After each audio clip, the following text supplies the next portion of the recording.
for the infusion of positive energy into the lives of single Latter-day Saints everywhere. This is Joy in the Journey Radio. And welcome back, peeps, to the wonderful, splendiferous, joyous episode of Joy in the Journey Radio. I am Lance, your host for Joy in the Journey Radio. Today is the first day of December 2021, and this is episode number 205. Let your love shine. It's time once again to light the world through the church's annual Light the World tradition. This year, the church has named their celebration Light the World with Love. I love that new name. But I also love how this tradition encourages the Christmas spirit by living it through small, simple actions. In past years, Joy in the Journey Radio has encouraged general participation. This year, each December broadcast will focus on the specific action from the Light the World with Love calendar for the day of the broadcast. The suggested action for today carries the title, Let Your Love Shine, and encourages tagging 3 loved ones with a, quote, top 3 things I love about you, unquote, message, and invitation to do likewise. The 3 I wish to highlight don't use social media, but I'll highlight them all the same because I believe you can't best feel your love until you let your love shine. First on my list is my cat, Tashi. She died about 8 years ago, as unexpectedly as she's impacted my life since. Last weekend, while speaking with a friend grieving the recent death of her cat, I shared how I still feel Tashi with me, even though she hasn't been with me physically for over 8 years. That's the first thing I love about Tashi. Our relationship was so strong, I still feel her with me despite her death. Hearing my experience seemed to comfort my friend, suggesting perhaps she too could experience something similar. Tashi knew how to comfort me. She'd waltz into my lap as I sat discouraged, seat herself against me, and then look up at me as though saying, "How can you be so sad when I'm here?" It amazes me she never failed to do that when I needed it. She was such a character. I remember one Christmas when she chose her stocking for the fireplace that year. It's a humorous story I'll detail later in the program. My mother's the second of my top 3. I've spoken about her before, most recently when I surprised her for her birthday. Her condition has since worsened, but my love for her hasn't. My mother always thought constantly of her children. Every day she worked hard for our benefit. I remember one morning thinking I could delay my usual departure for the school bus. My mother called out a reminder to get going, but I delayed, missed the bus, and walked back in shame to confront my mother. Predictably upset, she still drove me to school. I love how that support was constant. Years later, I was preparing to return to campus after the holidays to finish my master's program. Just before I left, my mother and I knelt in prayer. I still remember her prayer for me, and it was the memory of that prayer that gave me the strength I needed to finish my program. She's always supported me through the years. And I love that my mother taught me life skills, especially cooking. I can't list all the times having that knowledge has helped me, but I can list teaching me how to cook among the many ways she's blessed my life. Then there's Uncle Daryl. He's actually my great-great-uncle. I never knew him well, but he's had a profound influence on me. I love that influence, especially the respect it engenders for veterans. Uncle Daryl's World War II experience left him so traumatized he couldn't talk about some things for the rest of his life. His sacrifice in defense of freedom lasted some 65 years. I also loved his welcoming nature. I could always come by unannounced and he'd stop and entertain my visit. What an example of gifting love through attention. And he always seemed sincerely interested in me, even towards the end as his faculties slipped. I won't be tagging anyone since none of these 3 loved ones use social media, but I love them each, and I love the Lord who blessed me with love from them and many others. Letting my love shine for them today is a small gift I can give in return. If you haven't given that small gift today to 3 loved ones in your life, take a moment now. Let your love shine. You'll feel more of the essence of the Christmas season. You'll invite others to embrace that spirit in following the Lord whose expressions of love provide the reason for the season. And that will bring you more joy in your journey. Back in a moment.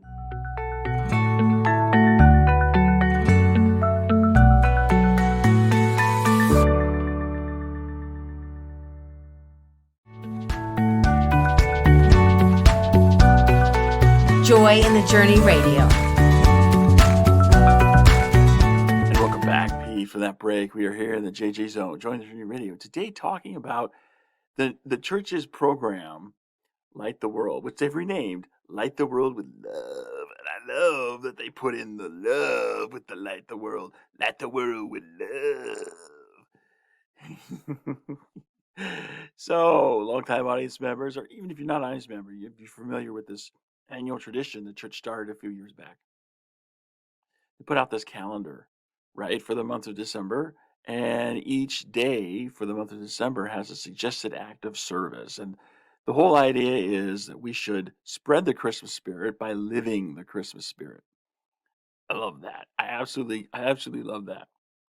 And of course, Joy in the Journey Radio has always supported, its audience members in, living out the Light the World annual tradition. We've always encouraged participation. But, this year I thought, you know what? We need to take a step up. There's always room for improvement. There's always a next level of performance that you can reach for. And so this year I decided Joy Journey Radio is going to reach for that next level of support. Joy the Journey Radio is going to reach for that next level of performance. This year, what we're going to do is we're going to dedicate our programs in December, all through Christmas, to this, Light the World, effort. And, we're going to devote the program for, the act of service that falls on the day of the broadcast. So since we broadcast on Wednesdays, you can look forward to Joy in the Journey Radio program that's going to highlight the Light the World with Love, not just light the world, but light the world with love action, every Wednesday for December all through Christmas. I think this is great. This is a good tradition I think we need to start. I don't exactly know where this is going to lead, but I got a feeling it's going to be something good. Because how could it not be good when you're mixing it with love? With love. You got to mix it with love, peeps. And I got this Beatles song playing in my head. All you need is love. All you need is love. All you need is love. Love. Love is all you need. I'm gonna have that song in my head all the day. All right, so let's get to it. The action for today that's on the Light the World with Love calendar is something really special. It's called Light the World with Love, and essentially, it basically says that Jesus, always paid attention to others, and so the action for today is to call people out for reasons why you love them.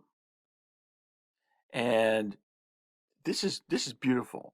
This I think is just absolutely beautiful. So the action is to use social media, right? So you actually call out 3 people, and it's like, these are the top 3 reasons why I love each of these 3 people. You tag them on social media, and then you invite them to do the same for the top 3 people in their lives. So you get the top 3 list out. Well, I looked at this and thought, okay, the people that are going to make my top 3 list, they don't use social media. Number 1 is my cat. First of all, I know there's that meme out there. I should probably find it somewhere. If you haven't seen it, you gotta check it out. It's great. But there's that meme that talks about, what if there are so many cat videos on the internet because cats are in control of the internet? I don't know if that's true or not, but I'm here to tell you now, peeps, my cat is not using the internet. Now, don't get me wrong.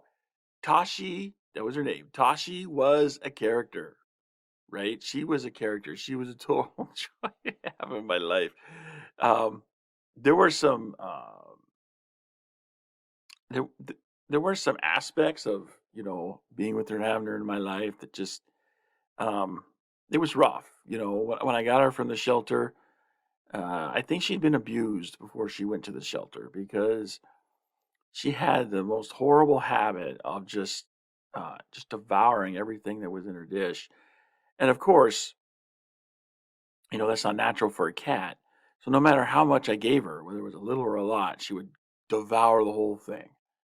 And there was no sense of timing with this cat. I mean, she just gorged herself on whatever was there, quickly ate as fast as she could. Everything was in the dish. Well, what do you think it's going to do with a cat's anatomy? Well, the cat's going to throw up quite a bit more. I mean, don't get me wrong, cats throw up hairballs that they cough up and whatnot. But I'm here to tell you, this cat was throwing up at least once or twice every single day. And I quickly learned it's like, this is why the cat was in the shelter because somebody didn't want to have to keep cleaning up after this thing. But when I had that sort of urge after I realized what was going on to take the cat back to the shelter, I thought, would you do this with one of your children? I mean, what if this were a child? Would you say, okay, we're going to put the child in the orphanage, give the child up to, child protective services, give it to the state and say, hey, you take care of the kid. I don't want any more to do with it. Put the kid up for adoption. I don't know. What do you do? Well, the right thing to do is if it's your kid, you should be taking care of your kid. And so I thought, this is my cat. I accepted responsibility when I signed the adoption form. I should follow through with that responsibility. And so I went with it. I tried working with the cat, trying to get her to come back to a more normal feline behavior. And it took about 11 months, the better part of a year. But eventually I got her to where, yeah, she was still throwing up, but it was like, instead of once or twice a day, it was like once or twice a month, which is more normal for a cat. So I was very pleased with that. And, with Tashi, had been through some traumatic experiences, I think, with the abuse she had. So, when she realized that I was going to take care of her, she just, she just, she just gravitated to me. She bonded with me. We had a sort of electric bond when I adopted her from the shelter. That's an interesting story in and of itself. But there's another story I wanted to tell about Tashi that I referenced in the monologue, and this was Christmas. So Christmas one year, I'm trying to think. I don't quite remember the year. It was a few years ago. Oh, well, more than a few years ago because Tashi's been dead for 8 years. So yeah, this was quite a while ago. But anyway, I live in an apartment with a fireplace, and so I thought, Christmas coming up, I want to like, put stockings up over the fireplace, which I never did before.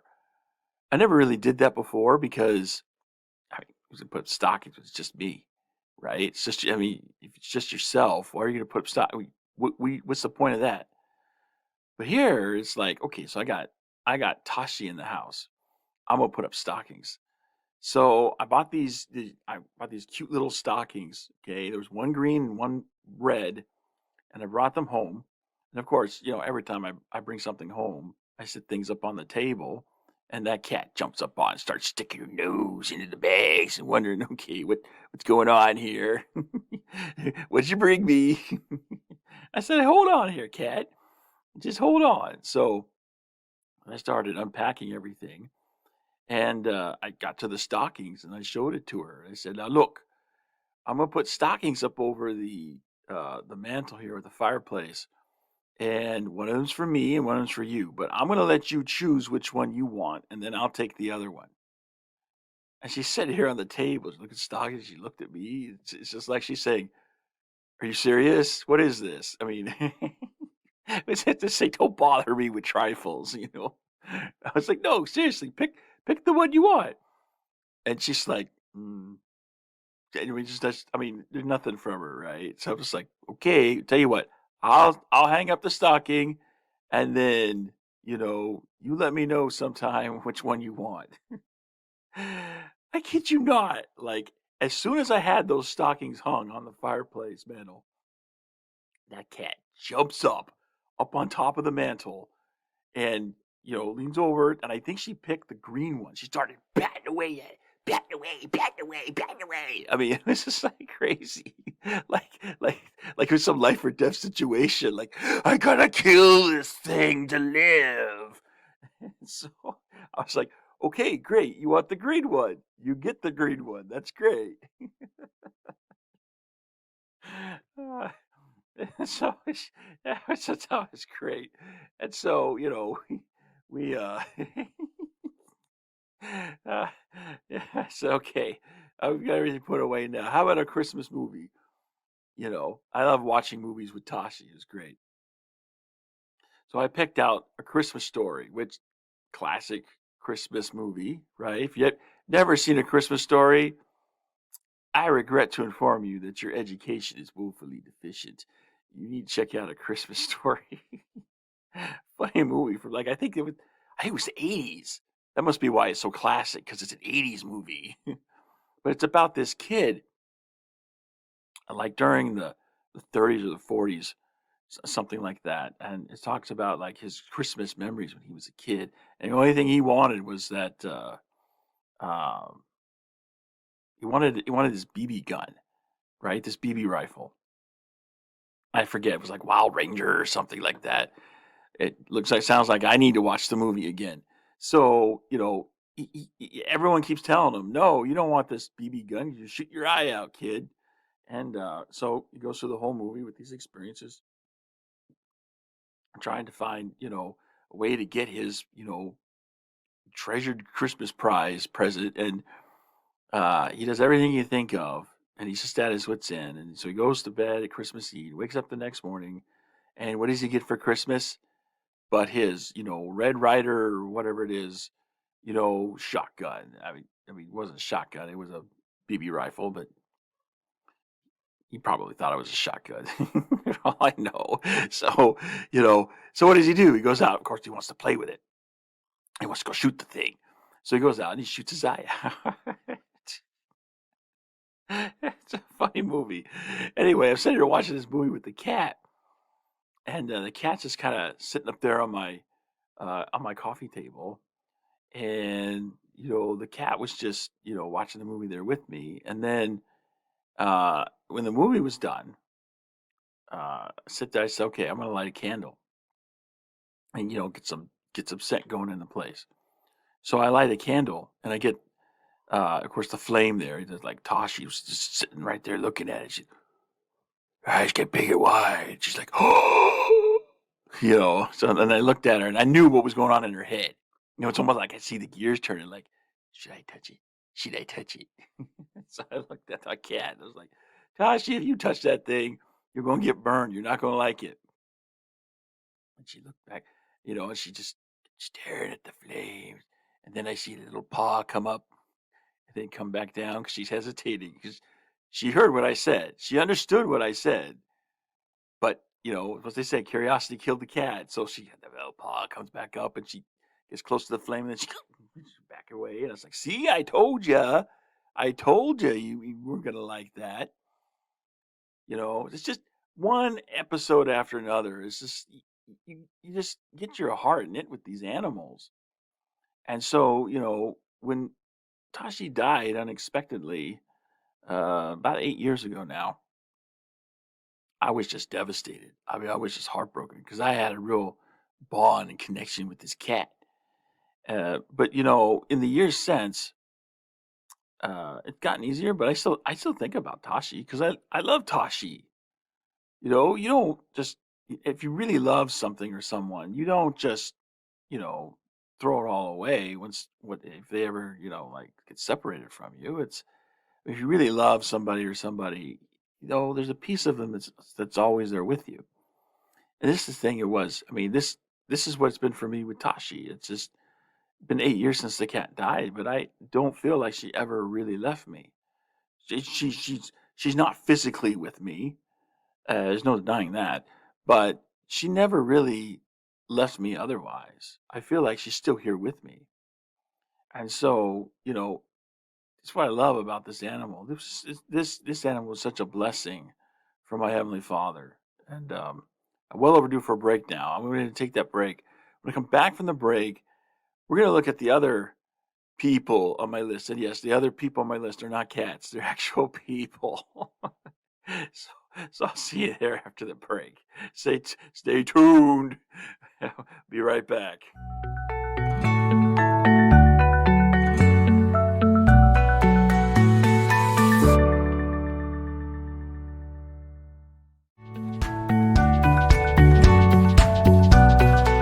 Joy in the Journey Radio. And welcome back from that break, peeps. We are here in the JJ Zone, Joy in the Journey Radio. Today, talking about letting your love shine. We're taking a cue today from the Light the World with Love calendar. And, this is the calendar the church puts out to encourage us to spread the Christmas spirit by living the Christmas spirit. I love this annual tradition that the church started a few years back. And, yeah, what can I say? So, the song that I was playing over the break plays into memory with my mother that I wanted to share with you. Now, we've talked about my mother before here on the program. A longtime listener or anyone who knows me well is going to know I love my mother. There's no way around that. But this is, what I was thinking about the program today, and this action from Light the World about the top three things from three different people in your life that you love about them. And of course, I'm thinking about my mother. And so I was like, what are the top three things that I love about my mother? And I talked about them in the monologue. One of the things that I love about my mother is that she just was so willing to sacrifice and give of herself. I mean, she was always thinking about me and my siblings, and she would have given anything. She would have subjected herself to slavery if that's what it took to secure, a better life, a better future for her children. And she had no problem. I mean, and she actually did work pretty hard. I don't have memories of my mother working outside the home. I'm told that she did when I was really, really young, but I don't have any memories of that. The memories I have growing up are my mother always being at home, and she worked cleaning, cooking, doing all sorts of things, and you know, she was just always there, sacrificing herself every day, for the benefit of her family, and really appreciated that. Now, my mother also had um, her own peculiarities. It's like she liked things to be a certain way. And, if you get things out of that, established order that she has in her head, then you're going to have to deal with her because you're going to be hot to trot. So, one morning when I was listening to some music from the band that I was playing over the break. That's right. Good little TFF. I've been a TFF fan since they first came out in the 80s. And you know, the album that really hit it big for them was Songs from the Big Chair. But by the time their next album came out, The Seeds of Love, I was a little bit older, and I really got into their music. It was just off the wall. Not the usual stuff. The lyrics were different than what you usually find in a typical song, and I just liked the quirkiness of it, but the way that it actually worked. And as the years have gone by, I've just increased appreciation for their music. I mean, Roland Orzabal, Kurt Smith, total dynamic duo. I mean, like Batman and Robin, and it's like each of them. When you got into the '90s, the band split apart, and they each had their own little solo career, and they're all good. Don't get me wrong; both of them are good, excellent musicians in their own right, and they both had excellent solo careers, I believe. But they just aren't as good by themselves as they are together. And so, having them come back together, it's just it's like, it's just a matter of time before they did that. And they have come back together and they put out some new music and, you know, still as quirky as ever, but hey, I like it. So anyway, one morning, typical teenage kid, I was really into my music. So I was listening to one of their songs from Seeds of Love album. And I think it's the one I played over the break, although I have a sneaking suspicion that it wasn't Sowing the Seeds of Love. It was actually the next track on the album, which is Advice for the Young of Heart. I think that's the one I was listening to. But anyway, so I'm here listening to the song, and I hear my mother call out from the other part of the house, "You better get going. You're going to miss the bus." And I'm sitting here thinking, yeah, I got time. And so, I wait for the song to finish 'cause I didn't want to leave the song unfinished. I had to finish the song first. And then once the song was done, boom, out the door, and I was booking it for the bus stop. And lo and behold, I'm approaching the bus stop and there's the bus moving away. And I thought to myself, I missed the bus. I don't have to go back and tell my mother, but I have to go back and tell my mother because I have no other way of getting to school. So I walked back to the house with a deep sense of shame. And my mother looked at me and she knew what was going on. It's just like, "What are you doing here?" She asked the question anyway, right? She knew what was going on, but she asked the question anyway. "So what are you doing here?" I was like, "Well, I guess I missed the bus." And of course, my mother was predictably upset, but she always does what she needs to do for her children. And so, you know, I got her tongue lashing, beaten with a wet noodle, all that good deal. Although it didn't feel good at the time. It felt really horrible. My mother drove me to school, and I that was the last time she ever drove me to school because that tongue lashing she gave me as she drove me to school that day really sunk down deep, and I never missed the bus ever again. Uh, she never had to drive me to school ever, ever. Oh, it was. I mean, that's just anyway. That's just a little story about my mother. She's just a wonderful person. It's sad to see her slowly turning into a vegetable. But that's just the reality of the situation. She's got the onset of dementia, and it's slowly taking hold of her, and eventually she'll get to a point where she won't recognize anybody. Um, and at that point, it's just going to be, it's going to be really sad to see her like that, and to realize that the day of letting go of her is going to be just around the corner. But just like I was saying with my cat, it's like these people that we love, when we get physically separated, it's not like we're separated from them completely. There's always a piece of them that stays with us, you know, and I mean, I had those experiences with my cat. I had experiences with my mother. I talked in the monologue about my uncle Daryl, who really wasn't my uncle. I mean, he wasn't my father's brother. He was my great grandfather's brother. So he's my grandfather's uncle. So he's my father's great uncle, which makes him my great great uncle. He actually lived around the corner from where my folks live. My folks, they actually bought a house, and they had no idea that they were moving so close to him. And then it comes to find out, because you go to church and you see him in the ward. It's like, your name's, whoa, we got the same last name. Where are you from? Let's talk genealogy. And turns out, yeah, that's how we found out that we were related that way. So, you know, of course, he being, really, really old,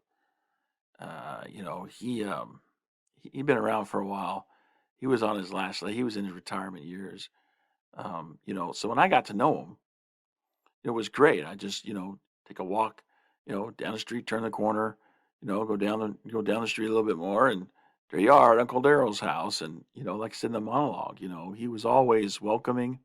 I think part of it, I mean, I make it sound in the monologue like that was his character. I think part of it was just all old people like to be visited because most old people don't get many visitors. So when a visitor does come by, they'll drop everything and just, I made it sound the monologue like it was part of his character. And maybe for all I know, it was. For all I know, it was, right? Because I didn't know him for very long. I just knew him, the last, uh, you know, what, 3 or 4 years that he lived, if that, But, in that short space of time, I was able to develop a relationship with him, and finding out more about him and his background and his life. I learned that he was a veteran from World War II. But asking him questions about his experiences, it became very obvious that there were some things he just wasn't going to talk about. Not because he didn't want to talk about them. I think he wanted to share his life with someone else who would allow the memory of that to carry him forward, give him a sort of the sense of immortality, the legacy, and all that stuff we all normally have. I think he wanted that. But at the same time, you know, there's just some things that he wouldn't talk about just because it traumatized him so much.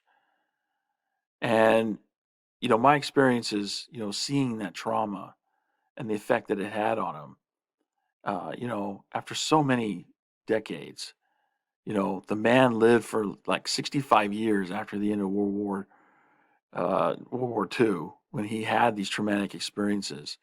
And to think that the sacrifice that he made for his country was not just on the, on on the battlefield, which, he was like merchant marine, so he was on a boat and he saw some action with the Japanese, so naval warfare, not what you call battlefield, but yeah, you get what I'm saying. And the things that he saw, the horrors of war, just completely traumatized him. And to where it's like, there's these things you just can't talk about. 65 years after the event, he still can't talk about it because he's so traumatized by it. That I how can I not respect that? How can I not respect that sacrifice that lasted for that length of time? So yeah, he's had a profound influence on me, uh, you know, from just that. But I mean, there are other things, and I talked about some of those in the monologue. You know, you think about all these different people that enter your life and the people that you love, and once you start counting the blessings that you have, once you start counting the people in your life who really, really sincerely care about you and the love that you feel for them, expressing that love back and sharing that love with them and with others just invites everyone to do the same. This is the beauty of the suggested action the church has for the Light the World with Love calendar for today, because this is the Christmas spirit. If you think about it, this is the Christmas spirit, that spreading this love and good cheer and goodwill and just, focusing in on the blessings that we have of, you know, having people in our lives who love us. That is a great blessing. And so, like I said, if you haven't done this already, if you haven't taken up the challenge from the church's Light the World with Love calendar, then I encourage you to do so. I encourage you to take up that challenge and, find 3 people in your life, and talk about, the action on the calendar says post on social media. But I mean, you can do a different, I mean, I'm doing a different format. I'm doing a different format, so, do the format that you think is best and, you know, take advantage of that, share the love that you have for other people, with them and with others in the world, and then just invite them to do more of the same. We're well overdue for that break. Let's go ahead and take the break. And when we come back from the break, I have a few final thoughts to wrap up the program with. I will see you there on the other side.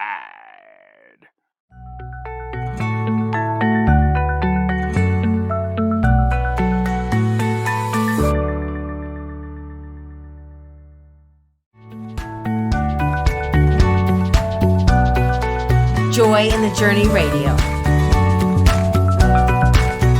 And welcome back for that break, peeps. We are here in the JJ Zone, Joy in the Journey Radio. Today, talking about lighting the world with love. Yes, we're going to light the world with love. And we're going to do that. The first thing we're going to do is let your love shine.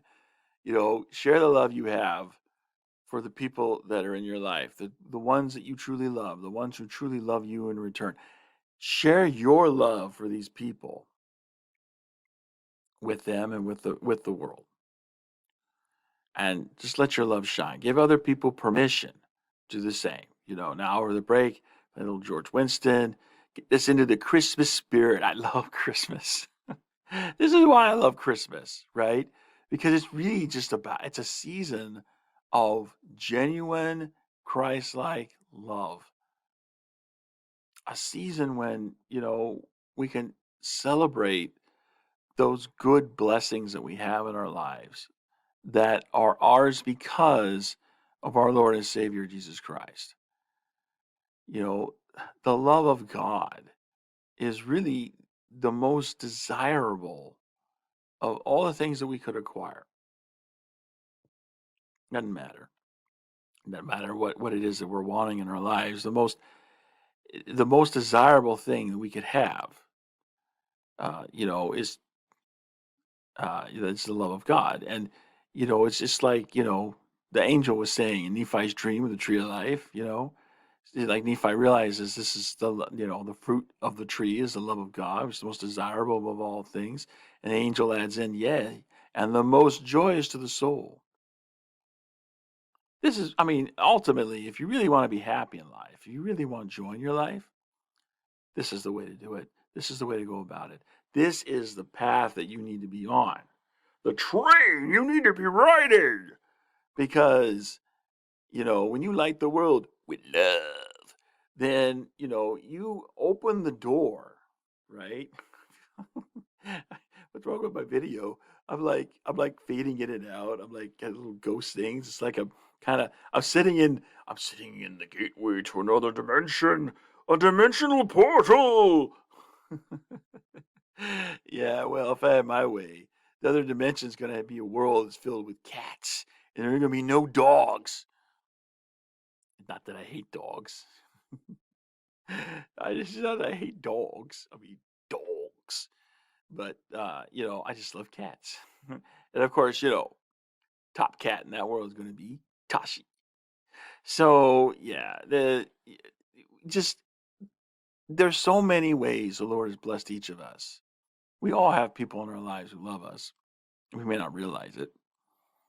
We might not count it for what it really is, but there are people that the Lord has placed in each of our lives who can reach out to us with love and support us, and we just need to look around for those people. And if you sincerely think that you don't have anyone like that in your life, it's not hard to get.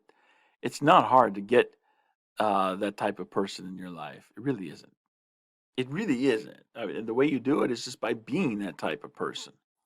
And so, as we wrap up the program today, this is the thought I want to leave you with: that the true Christmas spirit, the Christmas spirit is centered in love.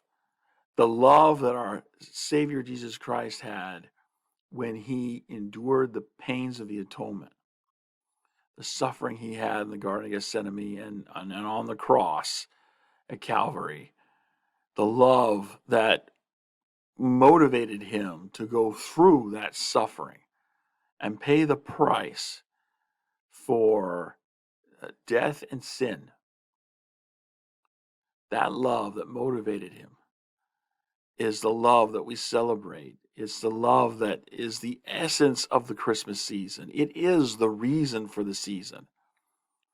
And so, as we embark here in the month of December, I really want to encourage everyone to embrace the Christmas spirit, to embrace love, to celebrate love, to share the love you have for the people in your life and share that with other people.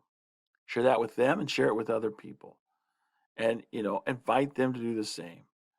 And, I believe that if we can do this, we can really start something wonderful and good. We can bring in light for the world to push back against the darkness that just seems to be growing all around us. So, let's do that. Let's light the world with love. And let's go and actually do, let's do the works of our Lord and Savior Jesus Christ. Let's actually follow him. Let's actually recommit ourselves to be better disciples of him. And I know if we do this, the Lord will bless us and we'll feel the true power that love has in our lives as we spread it into the lives of others. Well, that's all the time we have for Join the Journey Radio. I want to thank everyone for listening or watching, as the case may be. And if I had something in this program that was helpful to you, that helped you in some way, I invite you to pay it forward. Help somebody else. Find somebody else in your sphere of influence and help that person. And don't forget, come back next week for another wonderful, splendiferous episode of Join the Journey Radio. So until next time, this is your host reminding you, there is joy to be had all along your journey. So take that joy. Journey on. This is the time.